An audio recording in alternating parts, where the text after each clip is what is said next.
Hello everyone, I'm the storyteller, and I'm here to share some horror stories with you all. Before we get started, please subscribe to this channel and like the video. Also, I'd love to know where you're from and what time you're watching, so feel free to leave a comment. Now let's begin. I was 22 when this happened. Still a senior at Ohio State, driving back home to Cincinnati for the weekend. It was early October. One of those nights when the rain doesn't just fall. It assaults your windshield like it's mad at you. I'd waited too long to leave campus, got caught in the storm halfway through the drive, and the roads were nearly empty except for me. My battered Honda and a few freight trucks thundering past in the opposite lane. I wasn't in any rush. I had a podcast playing, a bag of beef jerky in the seat next to me, and a thermos of coffee I'd already drained. I was tired but wired, if that makes sense.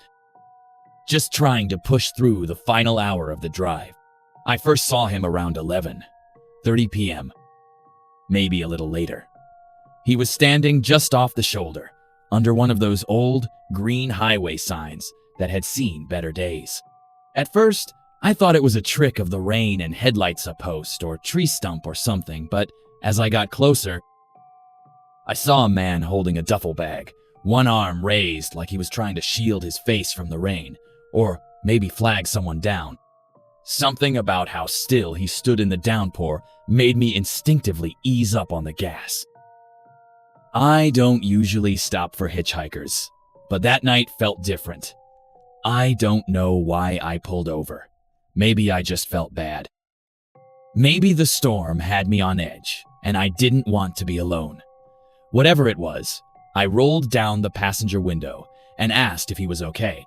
He looked to be in his mid-60s, with a face like old leather and a gray flannel shirt that clung to him like a second skin.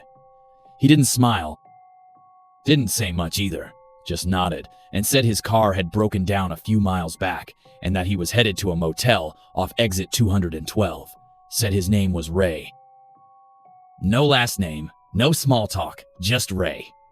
There was a weird pause before he got in, like he was making sure I was real, and then he opened the door, tossed in his soaked duffel, and sat down. He didn't even shiver. The smell that came in with him was hard to describe. Wet pine, old smoke, and something that reminded me of an attic that hasn't been opened in years. The next 20 minutes were quiet. Ray didn't ask where I was headed, or even thank me. He just stared out the window, barely blinking, his hands folded neatly in his lap like he was in church. Every now and then, the lightning would flash, and I'd glance over. He never reacted, never flinched, just kept looking ahead like he was waiting for something. I tried to ask a few questions. Where was his car, exactly? Had he called anyone? But his answers were short and vague. It's back there. Didn't have a phone.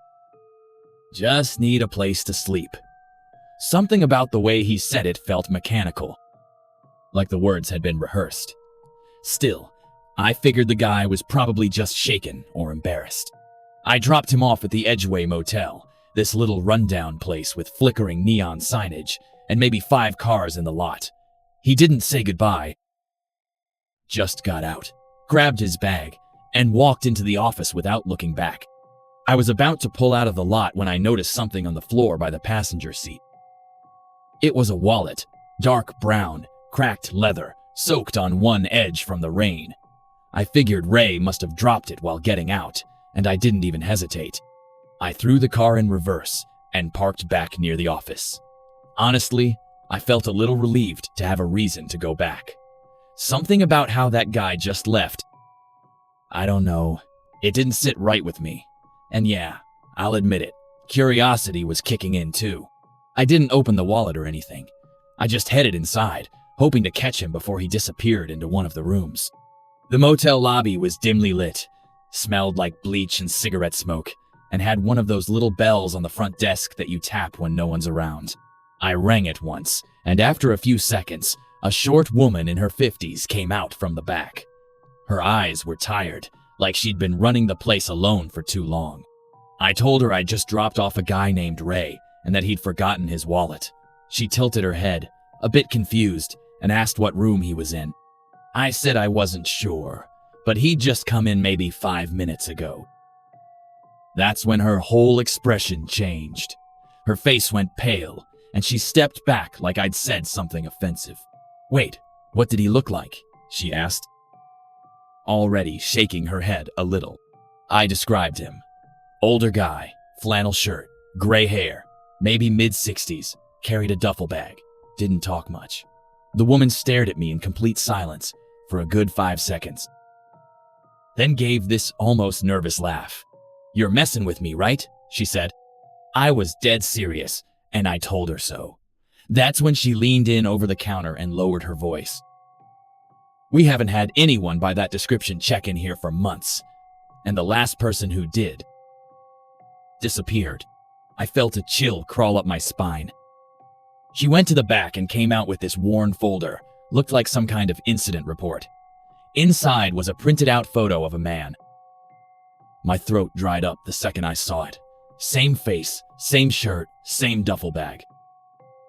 I swear to God, it was Ray. I couldn't wrap my head around it. I kept telling her, no, that's not possible. I just saw him. He was in my car. I dropped him off here. But the motel clerk just kept shaking her head. That man vanished 3 months ago, she said. His car was found abandoned off the highway. No sign of him. Police were involved, even searched the woods nearby. Nothing ever turned up. I must have looked insane trying to explain myself. I pulled out the wallet to prove I wasn't making this up. That's when things got even weirder. The ID inside, it was old, like really old, issued in the late 80s. And the picture, it was Ray, but younger, much younger. Different haircut, but same eyes, same rigid stare. I don't know why, but I suddenly felt like I shouldn't be holding that wallet anymore. Like it wasn't just lost, it was left. I handed it to the clerk, and she didn't want to take it either, but eventually, she wrapped it in a plastic bag and said she'd call the sheriff in the morning. I went back to my car, feeling like I'd just stepped out of someone else's dream. The seat was still damp where he'd sat. The rain had stopped, but the air felt heavier, like something was pressing down on me. I just sat there for a minute, staring at the motel door, waiting to see if maybe he'd come out, but nothing moved. No silhouettes behind the curtain, no footsteps, just the buzzing neon and the hum of the engine. Driving away felt wrong, like I was leaving something unresolved. I kept checking the rearview mirror, half expecting to see Ray sitting there again, silent and staring.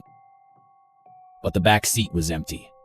The highway looked different on the way home, familiar, but stretched somehow, like a photograph taken from the wrong angle. And no matter how many times I told myself it was all just a mix-up, some weird coincidence, the feeling wouldn't go away. That I had picked up someone who wasn't supposed to be there. That maybe, for those 20 minutes, I was inside a story that wasn't mine. I didn't sleep much that night. I kept replaying everything, trying to figure out what I'd missed. His silence, the vague answers, the way he never looked directly at me. It was like he was just borrowing the moment, passing through. And now that he'd reached the place he needed, he'd vanished again, leaving only that wallet behind, like a breadcrumb in someone else's puzzle. I even called the Edgeway Motel a few days later just to follow up. The woman remembered me, said she turned the wallet over to the local sheriff's department. But here's the kicker. They said the ID wasn't in the system, no record of the name, the address, nothing. It was like Ray had never officially existed. It's been almost 2 years since that night, and I still think about him, especially during long drives when the roads are empty and the rain starts tapping the windshield the same way it did back then. I never saw Ray again. But sometimes, when I pass by an old motel or see someone standing alone by the highway, part of me wonders, was he really a ghost? Or just someone who slipped through the cracks of the world in a way we'll never understand? I don't know, but I've never picked up another hitchhiker since.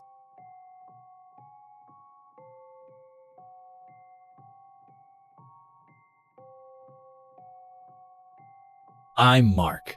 I'm 34 now, but this happened when I was 29. At the time, my wife Olivia and I had just gotten back from visiting her sister in Idaho, and we were driving back to Colorado through Wyoming.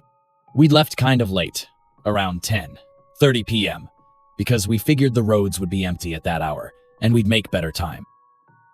That was true until it really, really wasn't. Back then, we didn't have kids yet, just us and our golden retriever Daisy in the back seat. Life was pretty peaceful. Normal jobs, normal worries. If you'd asked me that day what the scariest thing in my life had been, I probably would have said taxes. But what happened on that highway? It still doesn't make sense. And it changed how I see night driving forever. It started around midnight, not far from a town called Rawlins. If you've ever driven through Wyoming at night, you know how dead those roads are. No streetlights, just black sky, cracked asphalt, and the occasional pair of glowing animal eyes in the brush. We were maybe 40 minutes past the last gas station when Olivia noticed headlights in the rear view. At first, we didn't think anything of it, just another Carrera, but not impossible. But the truck, and it was a black pickup, looked older, maybe a Dodge or a Ford, started creeping up fast. No turn signals, no lane change, just barreling up behind us and hugging our bumper like it was trying to climb into our trunk. I tapped the brakes a little to signal I saw him. Nothing. He didn't slow down, just kept riding me, high beams on full blast. The inside of our car lit up like we were on a movie set. Olivia turned around, shielding her eyes, and said, "What is this guy's problem?" I muttered something about road rage, flipped my blinker, and veered onto the shoulder so he could pass. He didn't. The truck slowed down when we did, stayed behind us like a shadow, not even trying to go around. I gave him room, waved him forward. Nothing. Just those blinding lights and this heavy engine hum vibrating through my chest. We pulled back onto the road, a little uneasy now, and I tried speeding up. 60, then 70, then pushing 80, but he matched us the whole way. Never falling back, never pulling ahead, just glued to us. Olivia was fully turned in her seat at this point, trying to make out the driver, but it was no use. The glare made it impossible to see anything. No plate number, no outline of a face. Just that square front, headlights burning.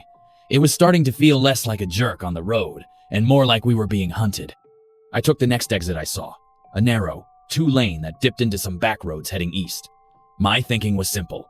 If he wasn't following us on purpose, he'd keep going straight. But the second I turned, those headlights turned too. No hesitation. That's when Olivia whispered, "Mark, he's following us." Something about the way she said it made my skin go cold. It wasn't fear in her voice yet. It was realization. And I felt it too. This wasn't some random jerk. This was intentional. That stretch of road we turned onto had no houses, no lights, no signs, just flat land, fences, and barbed wire slicing through miles of nothing. I tried calling 911. No signal, nothing. Olivia tried hers. Same thing. I remember looking at the signal bars like they owed me something. Like if I stared hard enough, I could force a bar to appear. That's when the truck did something that scared me more than anything up to that point. It cut its headlights, just like that. Gone. Darkness behind us. No glow, no engine noise, just our tires on the asphalt and the sudden, suffocating silence that followed. Olivia grabbed my arm and said, "Where did he go?" I didn't answer because I had no idea. I slowed down a little, thinking maybe he turned off or stopped. Then I checked the rear view again. Headlights, right back on, but now way closer. I hadn't even heard him catch up. He must have coasted in the dark. No lights, right behind us. My heart shot into my throat. I slammed the gas and took a hard right onto a dirt road I didn't recognize. Dust exploded around us, and I heard Daisy barking in the back seat. I didn't even know where we were going, just moving, trying to get away. That dirt road twisted through what looked like abandoned ranch land. Tall, dry grass slapped at the sides of our car, and the occasional wooden fence post zipped past like teeth. I looked back. The truck was still there.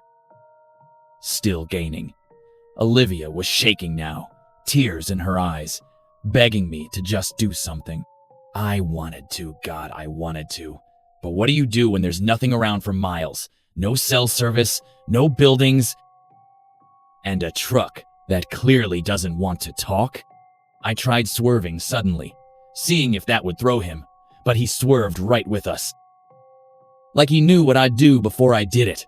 I spotted a break in the barbed wire ahead, a spot where the fence was half collapsed like a truck or tractor had torn through it years ago. I didn't even think. I just cranked the wheel and went off-road, bouncing violently over uneven dirt and dried-up tire ruts. Olivia screamed, and something heavy flew from the back seat into the front. Daisy yelped, trying to keep her balance. The truck followed us. No hesitation, just barreled right through the same opening, kicking up a storm of dust behind it. That's when I knew this wasn't random. Whoever was behind that wheel, they were committed to whatever this was, and I had no clue how to stop it. We drove through what looked like an old cattle field. There were bones out there. I swear, I saw a cow skull half buried in the dirt. A broken-down windmill loomed ahead, its blades turning lazily in the wind like it was mocking us. I saw a dirt path curving left toward a line of silhouetted trees, and I floored it. Every bump rattled through the steering column and into my bones. But the truck kept coming. I could feel it now more than I could see it. This weight, this pressure bearing down on us. Like a predator toying with its prey. It wasn't about catching us yet. It was about scaring us first. Finally, we spotted something that almost felt like hope. A crumbling wooden structure, maybe an old barn or feed shed. I skidded to a stop behind it and killed the lights. Olivia was sobbing, clutching Daisy, whispering prayers I hadn't heard her say since her mom died. We waited. Nothing. Just whined, the sound of our own breathing. I felt like we'd gone deaf. The silence was that thick. I cracked the driver's side window and listened. No engine, no crunch of tires, no headlights in the distance, just the sound of that damn windmill creaking. I whispered to Olivia that I was going to peek.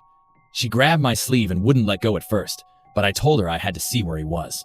I opened the door slowly, feeling the cold night air hit me like a bucket of ice. I crept around the edge of the building, boots sinking into soft dirt. And there it was. The black truck, just sitting maybe 50 yards away, not moving. No headlights this time, but I could see the faint glow of something inside. A red dot, maybe like the kind from a cigarette, except it wasn't in the driver's seat. It was in the bed of the truck, and I swear to God, it looked like someone was just sitting back there, watching us. I backed away slowly, trying not to make a sound. Every step felt like it took a full minute. I didn't know if the person in the back could see me, or if they even cared I was there. But something about the stillness of it all made me feel like I was looking at a trap. Not a person, a trap. I slipped back inside the car and told Olivia, "He's just sitting there." She asked me what that meant, and I didn't have an answer. We waited there, hidden, for maybe another 10 minutes. The truck didn't move. No lights, no engine, no footsteps. Just that single red glow floating in the dark like an ember that refused to die. Finally, Olivia whispered, "We should run for it." I didn't want to. Every part of me screamed that leaving the car was worse. But the gas tank was almost empty, and I knew we couldn't sit there all night. I remembered passing a ranch sign maybe 5 miles back before we'd gone off-road, so we made a decision. We took Daisy, grabbed our phones and flashlight, and crept through the field, avoiding the truck entirely. We walked for what felt like forever. No trail, no landmarks, just praying we wouldn't step into a hole or snake nest or worse. Every sound made us jump. Every gust of wind felt like someone whispering behind us. After nearly an hour of walking, we finally saw lights in the distance. A porch light, dim but steady. We ran to it. It was a farmhouse, real old but well kept. An older couple answered, confused and concerned, and let us in right away. The husband, Jim, let me use his landline to call the police.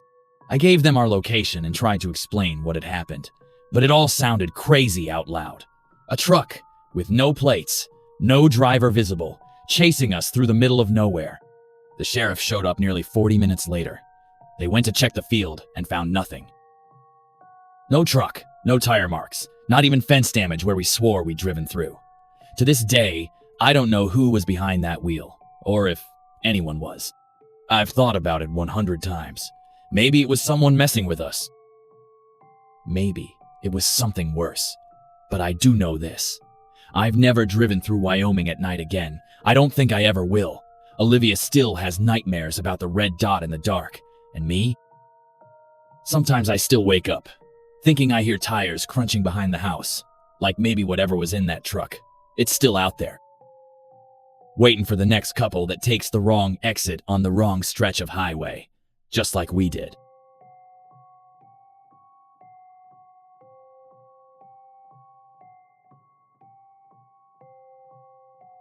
I was 32 when this happened. It was early September, the kind of sticky Texas heat that makes your shirt cling to your back even before noon. I'd just started a solo road trip after leaving a draining job and an even worse breakup back in Austin. I wasn't trying to find myself or any of that. I just needed to be away from people for a while. I had no exact destination, just a rough idea of hitting some state parks and maybe seeing Marfa if I made it that far. I had a second-hand Ford Escape, a cooler of snacks, and the kind of restlessness that makes you drive through small towns just to see what's there. That morning, I'd been on the road since 7 a.m. and only stopped for gas at this faded-out station near a place called Poteet.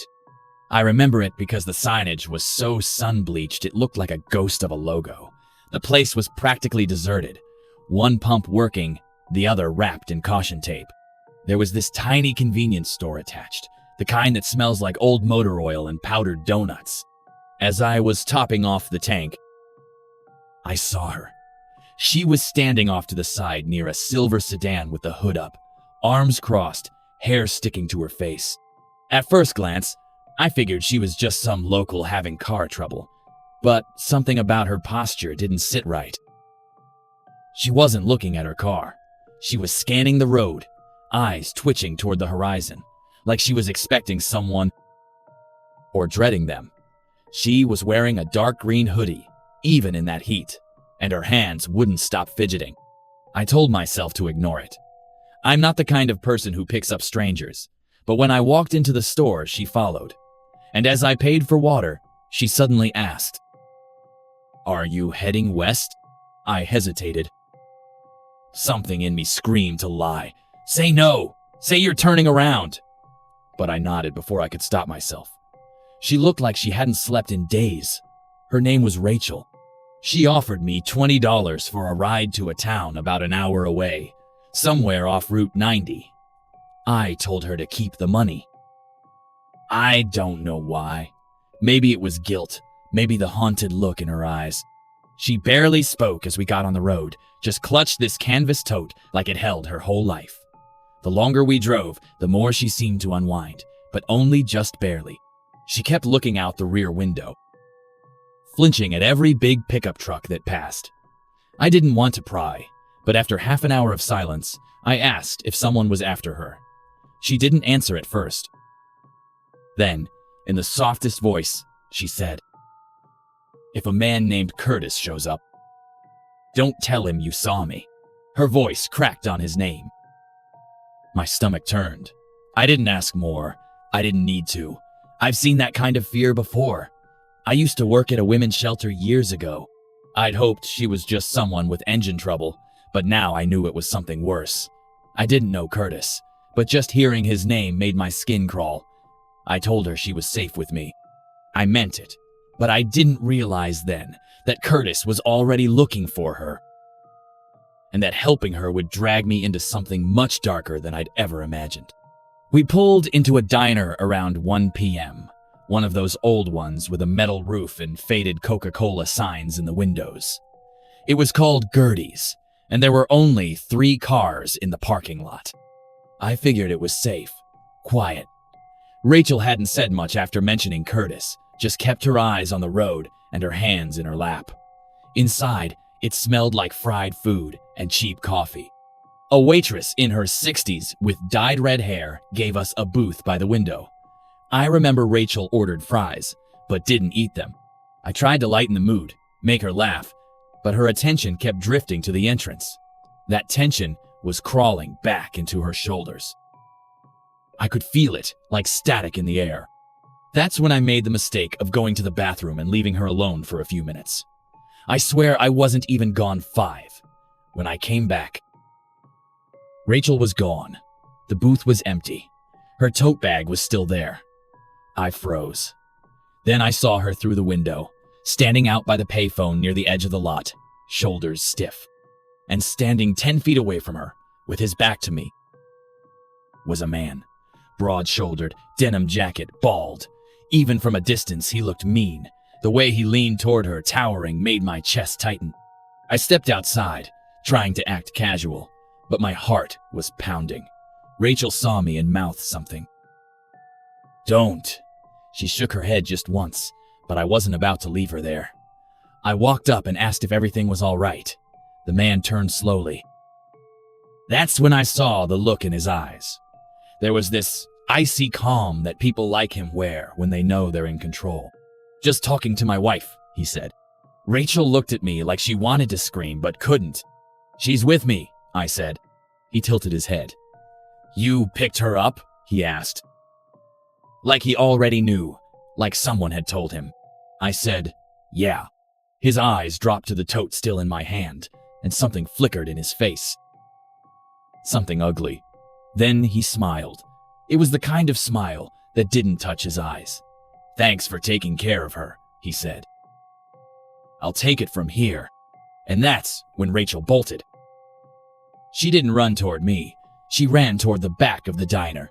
An instinct took over. I ran after her. I heard him curse and follow.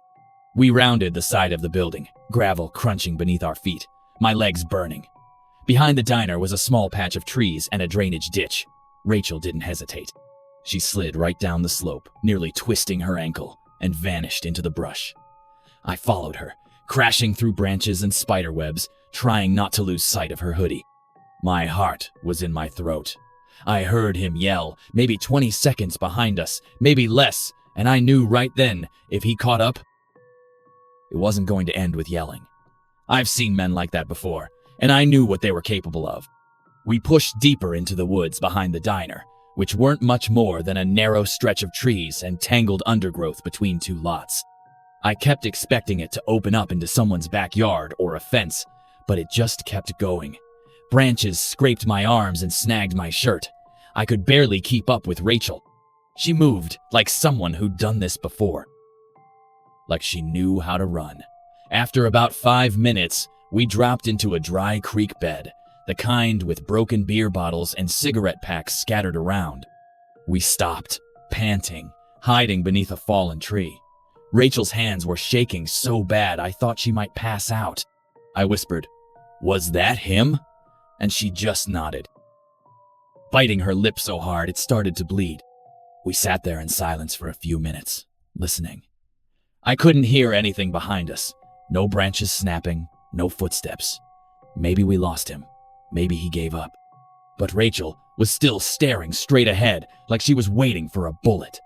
Finally, she whispered, "He has a tracker." I didn't think he'd use it. My stomach dropped. "What kind of tracker?" I asked. She didn't answer right away, just reached into the pocket of her hoodie and pulled out a phone I hadn't seen before. "Not mine," she said. "His. I thought I ditched it yesterday. He must have planted another." That explained how he'd found us so fast. That cold, calm smile wasn't surprise. It was confirmation. He knew. I told her we needed to dump the phone. She nodded and flung it into the creek bed so hard it cracked against a rock. Then, she dug into the tote bag and pulled out a second one. I didn't even ask where she got it. We lay low for a while longer, until I was sure we weren't being followed. Then we made our way out, sticking close to the tree line until we reached an abandoned trailer with busted windows and a rusted satellite dish. No one was around. Rachel crawled underneath the trailer and stashed her bag. "If he finds me again," she whispered. "At least he won't get this." I didn't ask what was in it. At that point, I wasn't sure I wanted to know, but I promised to get her somewhere safe. We cut across a stretch of scrubland and ended up on the side of a service road. I still had my keys. Thank God I'd left the car locked. We circled wide and approached the diner from the other side, watching for that denim jacket. Nothing. Either he'd gone inside or he took off, thinking she ran the other way. I unlocked the car from a distance and we sprinted for it like fugitives. Once we were on the road, I didn't speak for the first 10 miles. Neither did she. My hands were trembling on the wheel. I've had anxiety before, but this was different. It wasn't fear. It was rage. Rage that someone like him could show up in broad daylight, talk like he owned her, and walk away like it was nothing. We didn't stop until we hit a bigger town called Hondo. I pulled into the parking lot of a police station, but Rachel grabbed my arm before I could get out. "No cops," she said, almost in a panic. "He's a volunteer firefighter. They know him here. They won't help me." Her voice cracked at the end. I believed her. The way Curtis had looked at her back at the diner, that wasn't just some angry boyfriend. That was someone used to control. Someone who knew how to make people believe his version of events. So I did the only thing I could think of. I took her to a motel just outside of town, paid in cash, and we made up a fake name for her. I gave her my backup phone and wrote down a few resources from shelters, advocacy lines. I couldn't stay with her, I knew that, but I wasn't about to leave her defenseless. Before I left, she hugged me. It was sudden, tight, and trembling. "You didn't have to stop," she whispered. Most people wouldn't have. I didn't know what to say, so I told her the truth. I'm glad I did. And I meant it, even with all the chaos, even with the fear. That night, I drove another 100 miles before I let myself pull over and cry. I didn't know if Curtis was still looking for her, or if he'd already gone back to whatever town he ran like a king. But I knew Rachel was smart, and she wasn't alone anymore. Not really. She had a fighting chance. A few weeks later, I got a message from a number I didn't recognize. It just said, "I made it. Thank you." No name, no location. I deleted it after reading it 3 times. I didn't need a reply. I just needed to know she was okay. I haven't heard from her since. I don't know what happened to Curtis, and I hope I never do. But every time I stop for gas in a small town now, I remember her face. The panic, the strength underneath it, the silence she wore like armor. And I wonder how many women like her are out there. Running, hiding, praying for a stranger to just slow down. I never thought I'd be the kind of person who picks someone up off the side of the road, but I did. And I still think about what might have happened if I hadn't, if I just kept driving. What would have happened to her in that parking lot? What, she'd already survived? I'll never forget the look in his eyes, Curtis, when he realized she was slipping away from him. That's what stuck with me. That brief flash of something real. He wasn't angry. He was afraid. Because for once, someone got away, and I hope to God she stays gone.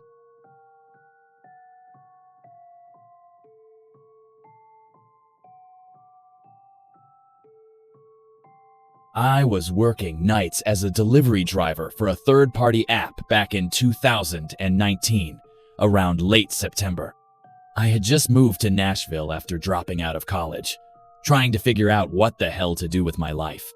I wasn't doing anything glamorous, mostly dropping off burgers and wings to drunk college kids or tired nurses doing double shifts. It was one of those jobs that gives you too much time to think and not enough money to stop worrying. That night, it was almost 11:30 p.m., and I was planning to call it after one last delivery. I had just finished dropping off an order at a motel near the interstate when I got a ping. A decent payout, but the address was far, really far. It was listed as a farmhouse about 40 minutes outside the city, technically still in the delivery zone, but definitely pushing the edge. No gate code, no notes, just a customer name, Demon Row, and an old address on a back road I'd never heard of. I remember hesitating. The app usually lit up with orders around downtown, but this was the opposite direction, out where the road signs started disappearing. Still, I was tired, low on gas, and honestly just wanted to be done. So I hit accept, picked up the food from a 24-hour diner, and headed out. The drive started normal enough. A few turns off the highway, past empty gas stations and quiet subdivisions, until the streetlights thinned out. Then it was just dark. The kind of dark you only get in the country, where the high beams catch more bugs than road. I kept checking the GPS, but the farther I drove, the more glitchy it got. The signal lagged, the map spun. It rerouted me twice for no reason. At some point, my music cut out, and I was just driving in silence, watching the trees crowd closer to the road like they were leaning in. Then, finally, the voice from the GPS said I'd arrived. Only I didn't see a house, just a long dirt driveway barely wide enough for one car disappearing into trees. I sat there for a second, thinking maybe I got it wrong, but I double-checked. That was the address. I figured the house must be at the end of that driveway, so I started in slowly. The gravel crunched under my tires, and branches scraped the sides of my car. No lights ahead, no mailbox, just more darkness. Finally, I saw it. A farmhouse tucked way back, with chipped white paint and a roof that looked half caved in. There were no porch lights, no cars, no sound. I pulled up slowly and turned off the engine, leaving the headlights on. I don't know why, but something about that place made me feel like I wasn't supposed to be there. Like I had just driven into a place that had been forgotten on purpose. I grabbed the food bag from the passenger seat and stepped out, instantly hit by that damp, earthy smell you get near creeks or rotting wood. The air felt thicker somehow.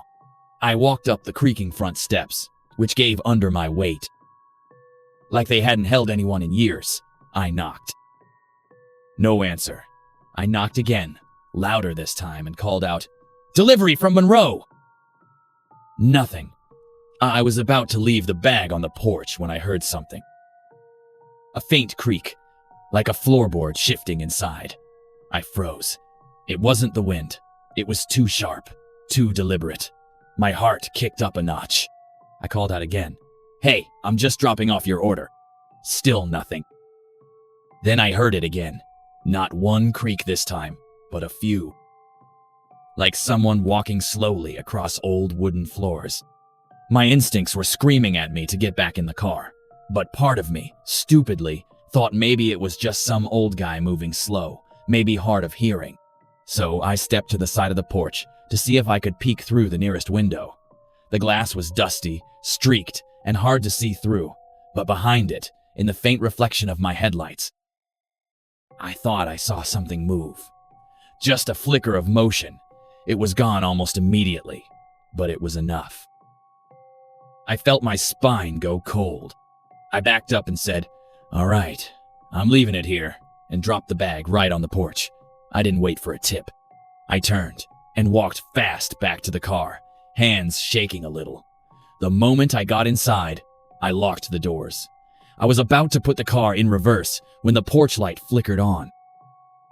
Not fully, just a quick zap, like a dying bulb trying to come alive. Then nothing. The house stayed dark. But that brief flicker, it showed me something I can't forget. A silhouette inside, standing in the hallway, not moving. Just there, watching. I didn't see a face, just the shape of a tall figure. For a few seconds, we stared at each other through the windshield and the glass of that front window. Then, the light died, and the shape vanished. I didn't even think. I threw the car in reverse so fast I almost hit a tree backing out. The whole drive back felt like a blur. My hands wouldn't stop gripping the wheel, and I kept checking the rearview mirror like something might be following me. When I got back into the city, I pulled into a gas station and just sat there under the fluorescent lights, trying to breathe. I checked the app to report the order as uncompleted, but strangely, it had already been marked as delivered and rated 5 stars. The customer name was gone, replaced by a blank. No history, no trace of the order. It was like it had never existed. That's when I really started to feel sick to my stomach. I knew what I saw.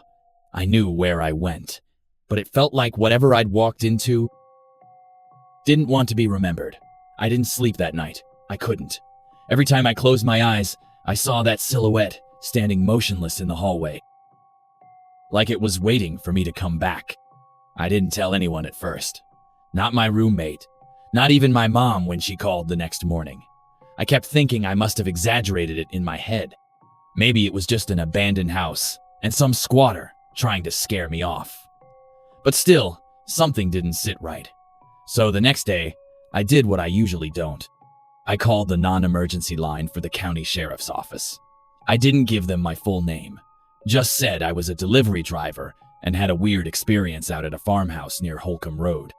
The dispatcher paused, then asked me to confirm the exact address. I gave it to her. Her tone changed instantly. She told me calmly but firmly that if I had been at that house the night before, I needed to come in and speak to someone in person. That freaked me out even more. I drove to the station the next day and met with the detective. He didn't say much at first, just asked me to walk him through exactly what I saw and what time I was there. After I finished, he sighed and told me the place had been under investigation for months. It had been seized only days earlier after a raid tied it to a string of kidnappings in the area. The farmhouse was supposed to be empty. No one was authorized to be there anymore. But get this. They found signs someone had returned after the police food wrappers, footprints, a broken window in the back. I must have shown up just as someone came back to the property. Whether it was one of the guys who'd been operating out of that place or someone else involved, I don't know. But the timing. It's like someone lured me there on purpose. The detective asked me to show the delivery record on my app, but like I said, it had disappeared, completely wiped. He even had a tech guy look into it, and there was no trace of any activity at that time. It's like I was never sent there. He said he believed me, but I could tell even he didn't know what to make of it. He told me straight up that I was lucky, that I probably showed up before something worse could happen. I left the station feeling like I'd brushed up against something I wasn't supposed to see. It's been a few years since then, but that night still sticks with me. I quit doing deliveries after that, just couldn't bring myself to go out late anymore. Even now, if I see a dirt road at night or a flickering light in a window, I feel that knot in my stomach tighten up. Sometimes, I wonder what would have happened if I had knocked one more time, or waited a little longer on that porch. I never got answers, and I'm not sure I want them. But I know this. Something was in that house, and it was expecting me.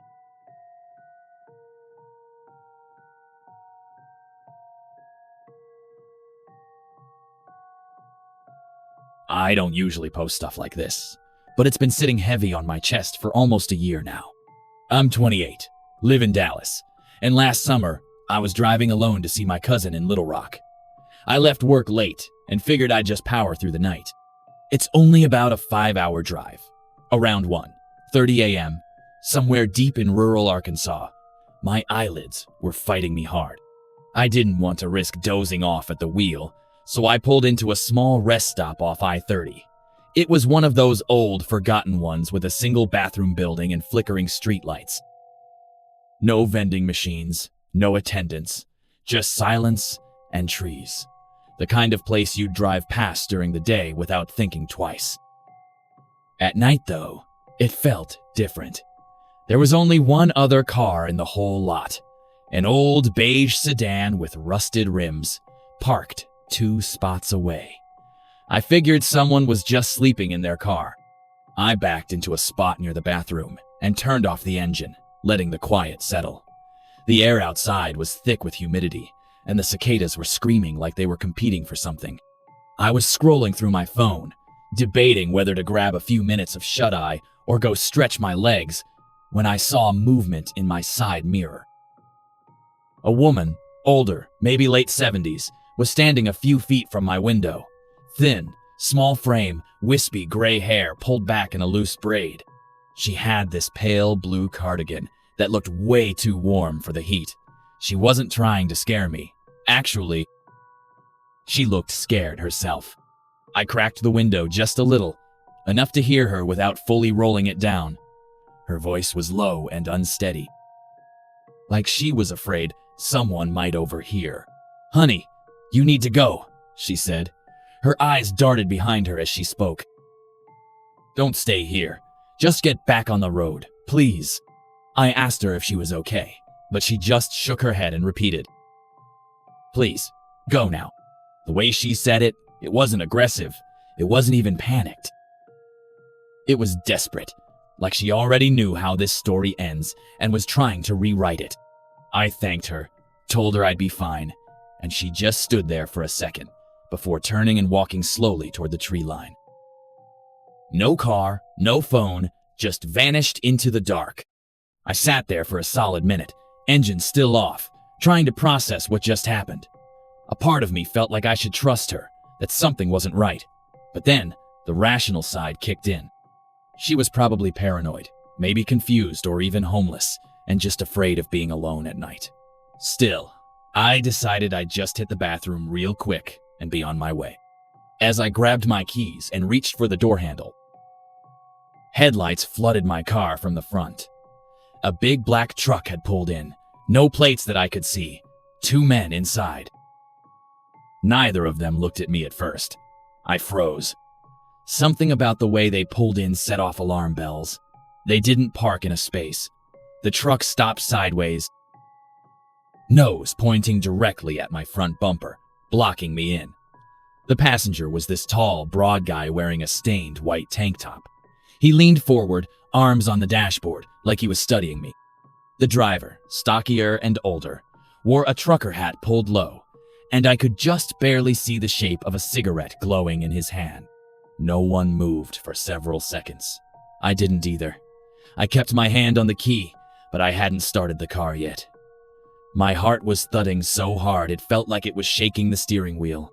The passenger opened his door first. He stepped out, slow, casual, like he had all the time in the world. He didn't look directly at me, but instead walked around the truck bed, pretending to check something.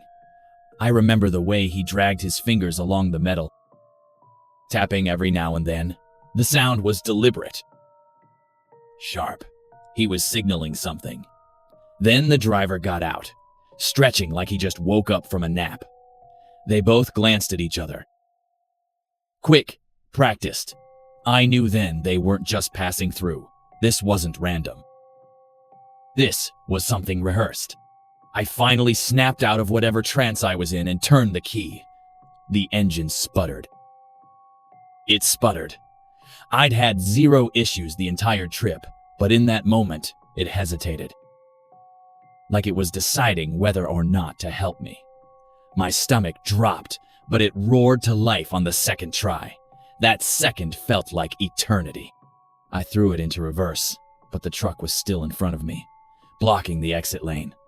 The passenger started walking toward my window now, hands in his pockets, not saying a word. I didn't wait. I yanked the wheel, reversed hard into the spot behind me, nearly clipping a trash bin, then slammed it into drive and aimed for the grass off to the side of the lot. The tires caught the edge of the pavement, and for a second, I thought I was going to fishtail. But I managed to cut across the grassy divider and back onto the entrance ramp. I didn't look back. I didn't care if they chased me. My hands were slick on the wheel, and I had to bite the inside of my cheek just to stop from hyperventilating. I drove like that for miles, passing exits I couldn't read, afraid to stop, afraid even to blink. The worst part? I had no idea where that old woman went. She wasn't in the trees when I sped off. Her car wasn't in the lot anymore either. It was like she'd never been there. About 40 minutes later, I pulled into a well-lit Love's truck stop just outside Hope, Arkansas. I parked as close to the front doors as I could, locked the doors, and just sat there shaking. I kept replaying everything.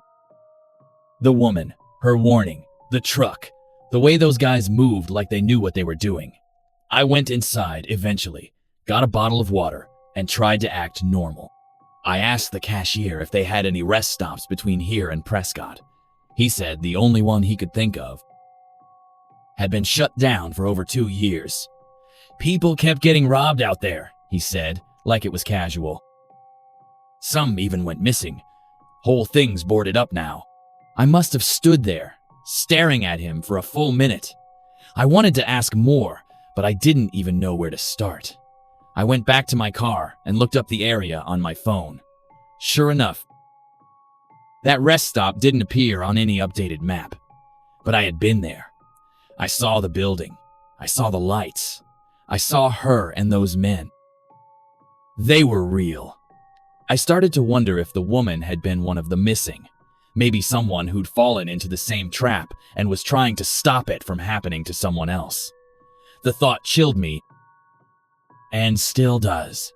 I don't believe in ghosts, but I also don't believe in coincidences like that. When I told my cousin what happened the next morning, she looked like she was going to be sick. Her husband, Matt, used to work in law enforcement, and he told me that part of Arkansas had a string of disappearances in the early 2010s, mostly travelers, mostly women. They never caught anyone, and most people assumed the victims just ran off. But some of the stories, they sounded too familiar. He said one of the only things linking the cases was that several victims were last seen at or near that same rest area. I reported what happened, but without plates or clear faces, there wasn't much they could do. Still, Matt forwarded my story to an old friend at the state police. I don't stop at rest areas anymore, not even during the day. I always keep my tank above half, and I map out every major gas station along my route before I leave. I wish I'd listened to that woman the second she spoke. I don't know what would have happened if I'd gotten out of my car or even hesitated a little longer. But I know this. She saved me.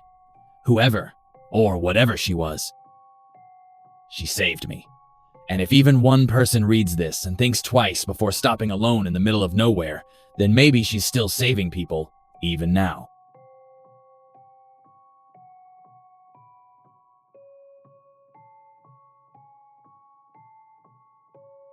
I've been driving a tow truck for almost 13 years now, mostly along the rural stretches of Arizona's long, dusty highways, where you can go a full hour without seeing another soul.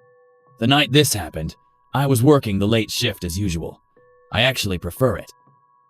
Less traffic, fewer jerks on the road, just me, the desert, and the occasional stranded driver who didn't check their gas gauge. At the time, I was 42, recently divorced, just trying to keep busy and make ends meet. I'd grown used to the rhythm of the night, that strange silence the desert holds after dark. The kind that makes your own heartbeat sound loud. It was a little after 11 p.m. when I got a call from dispatch. A woman had broken down off Highway 86, about 15 miles west of 3 Points. The report said she was alone, her engine was dead, and her phone was dying too. I remember thinking that it wasn't the best spot to get stuck. Barely any cell service out there. Pitch black, no street lights, just endless desert brush, and the occasional distant howl of coyotes. I headed out right away. By the time I saw the hazard lights blinking in the distance, I'd already passed 2 jackrabbits and a fox darting across the road. I pulled over behind a silver Honda Civic parked awkwardly on the shoulder, hazard lights pulsing like a heartbeat in the dark. She was standing next to the car, arms folded tightly around herself.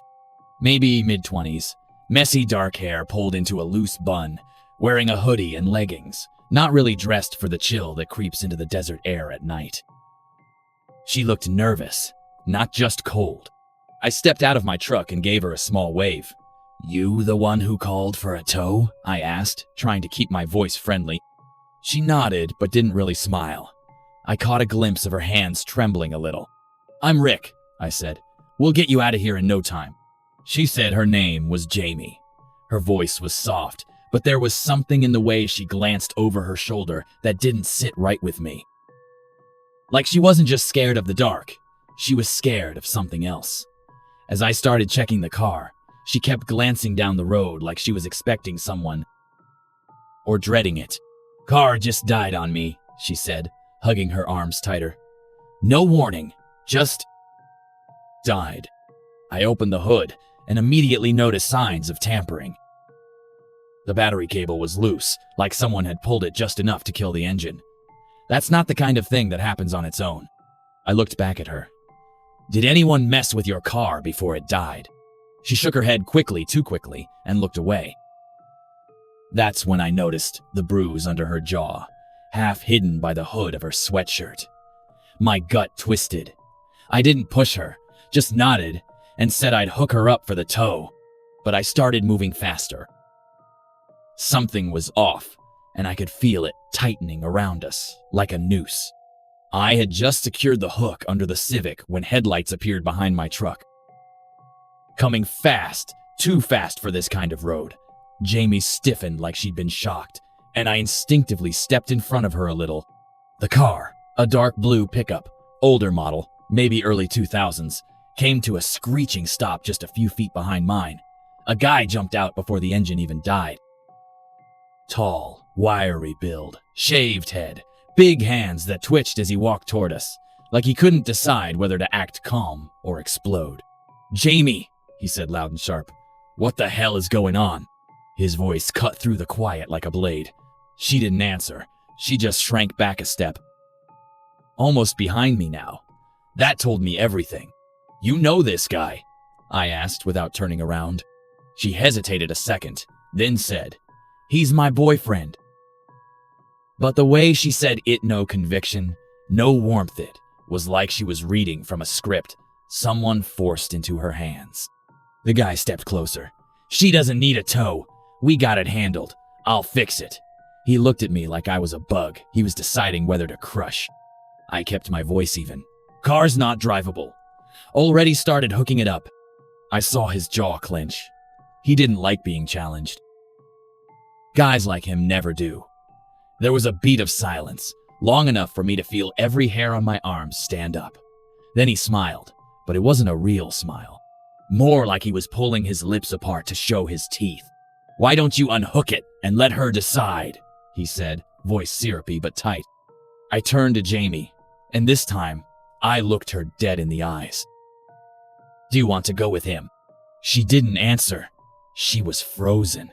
Her eyes were glassy, wide, and fixed on the guy like he was holding a loaded gun, even though his hands were empty. That was enough for me. "I think she's safer with me," I said, and started walking back to the truck to finish the hookup. That's when he snapped. He came at me fast, hand reaching into his jacket. I didn't wait to find out what was inside. I turned and put my shoulder into him, hard, knocking him sideways into the Civic. He stumbled but didn't fall.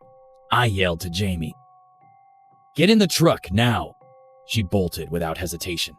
The guy reached again into his coat, but I was already climbing into the cab, slamming the door and locking it. My heart was pounding like I'd just outrun a bear.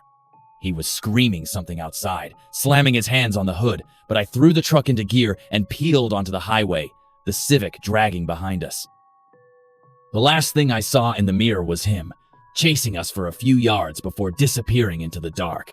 We drove in silence for a while, both of us breathing hard.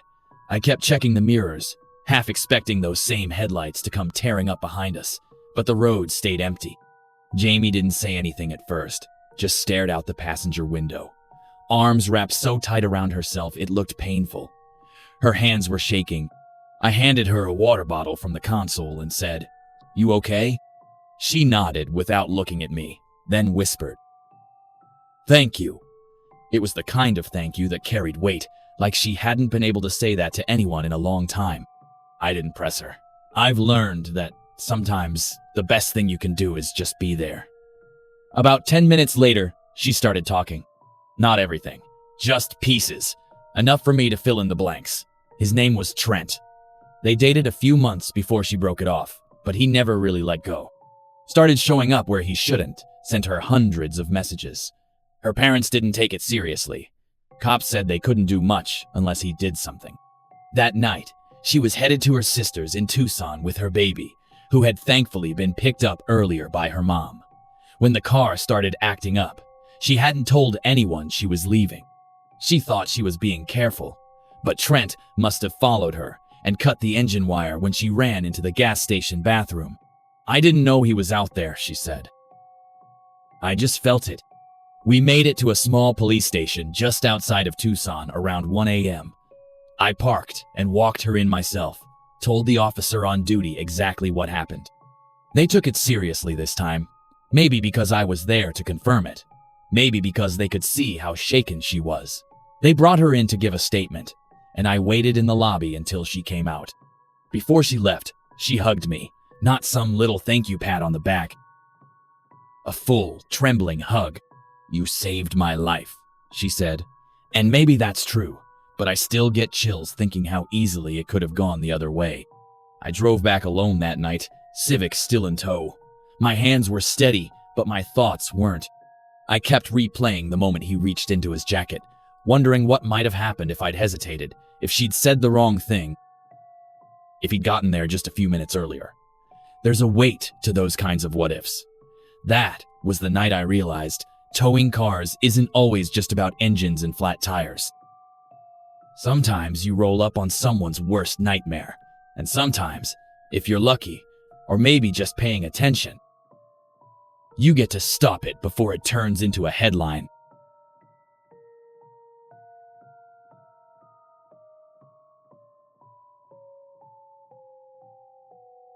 I was 28 when it happened. At the time, I was working remotely for a publishing company and had decided to take a solo road trip from Arizona to visit a friend in Denver. I'd just gone through a bad breakup, and the open road felt like a kind of therapy I didn't know I needed. I planned my route to pass through some of Colorado's most scenic mountain highways. It was late October, that weird time when fall clings to the trees, but the wind already bites like winter. I remember that day clearly because it was the first time I saw frost on the inside of my windshield. I had left my motel around 7 a.m. with coffee in hand and music on low, just trying to enjoy the drive and clear my head. By the time I hit that mountain pass, it was close to 2:00 in the afternoon. The sun was starting to dip, casting these long golden rays across the rocky slopes. The road itself was narrow and curved sharply in places, with very few spots to pull over. There weren't many cars around, which made the whole drive feel both peaceful and slightly eerie. Just me, the wind, and the cliffs. I remember passing signs that warned of falling rocks and advised drivers to use emergency pull-offs only in case of severe trouble. I wasn't thinking much of it until I saw a dark green SUV with its hazard lights flashing, parked awkwardly on the gravel shoulder up ahead.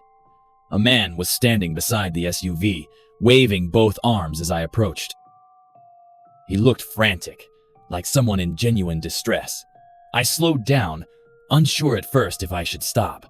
I mean, this wasn't a place with cell reception, and if something really was wrong, I might be the only person who would come by for a while.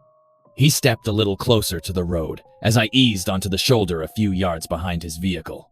My heart was already beating faster, not out of fear, but that heightened state you get when something feels off. But your brain hasn't figured out why yet. I cracked the window first, just a little. He came up to the passenger side, his breath fogging up the glass.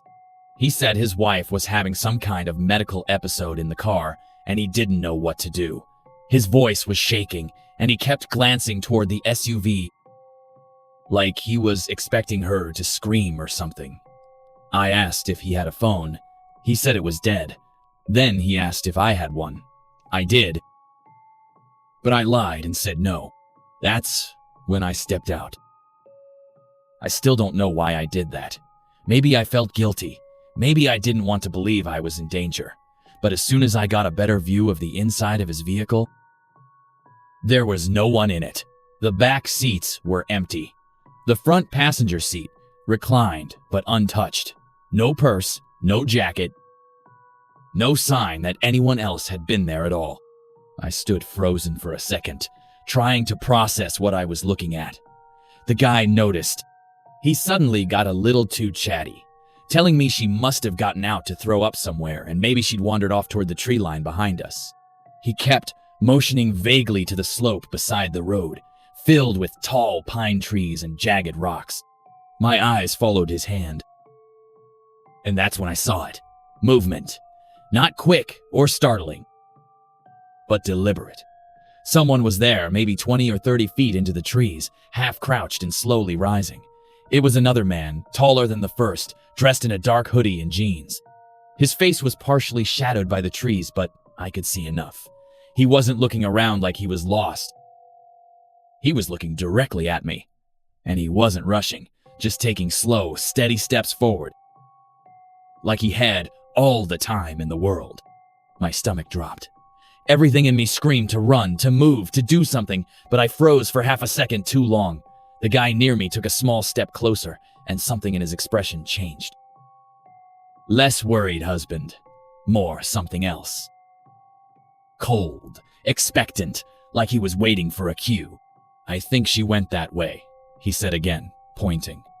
But I didn't even look this time. I backed up, one step, then another, toward my car. You sure you can't call someone? He asked, his tone sharper now. Like he knew I was lying. I mumbled something like, I'll check. But my voice barely came out. I kept backing up, not turning around, because I didn't want to take my eyes off either of them. The man in the trees was getting closer. I could see more of his face now, his mouth slightly open, expression blank. Like he was focused on one thing, me. That's when I made my choice. I turned and ran full speed back to my car. I didn't wait to see if they chased me. I yanked the door open so hard it slammed into my hip, scrambled inside, and locked it before I even sat down. My hands were shaking as I jammed the keys into the ignition. The guy near the SUV started shouting something, but I couldn't hear over the sound of my own heartbeat and the engine. I floored it, gravel spitting out from my tires as I peeled away, swerving slightly as I merged back onto the road. My rearview mirror showed nothing for a few seconds. Then I saw them both, just standing there, side by side now, watching me go, like they weren't even surprised.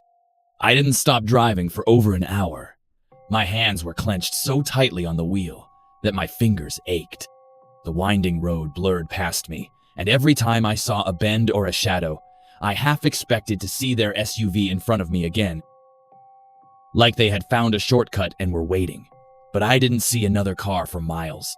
I didn't even have the nerve to pull over until I reached a small rest area with a vending machine and a map pinned to a faded wooden board. My legs were trembling when I got out. I sat on a bench, phone finally showing a weak signal, and called my friend in Denver. I tried to keep my voice steady, but as soon as I heard her pick up, I broke down. I didn't call the cops right away because I didn't know what I would even say. Nothing technically happened, right? No one touched me. No one blocked my car. No one pulled a weapon. But that wasn't just a random roadside issue. I know what I saw, and I know what I felt. Pure, targeted intent. Like they'd done it before.